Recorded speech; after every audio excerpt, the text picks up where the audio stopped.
કાયદાનો અંતિમ સંસ્કાર નર્મદા બ્રિજ પર 15 ખાનગી લક્ઝરી બસો જલસા કરતા થઈ ગઈ પસાર. કલેક્ટરના આદેશના ઠોકર મારી કાયદો ઘૂંટણે પડ્યો. નાગરિકો પૂછે છે, આ તંત્ર કેવા પાયા પર ઊભું છે? ભરૂચ અંકલેશ્વર નર્મદા મૈયા બ્રિજ પરથી એક પછી એક 15 જેટલી ખાનગી લક્ઝરી બસ પસાર થતા ચક્કાજામના દ્રશ્યો સર્જાયા હતા. ખાસ વાત એ રહી કે કલેક્ટરના જાહેરનામામાં ભારે વાહનો પર પ્રતિબંધ હોવા છતાં આ જાહેરનામાનું સરેઆમ ઉલ્લંઘન કરાયું.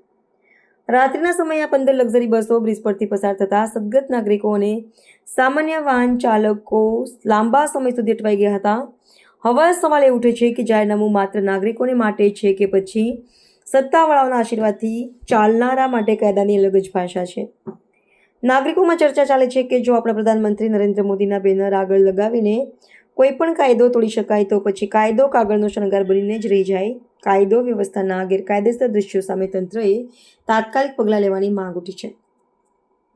કાયદો છે સામાન્ય નાગરિક, ગરીબ માટે, અમીર અને વાગદારો માટે તો કાયદામાં પણ છૂટછાટ છે. આ છે અમારું ગુજરાત. રિપોર્ટર રવિ સૈયદ, ભરૂચ.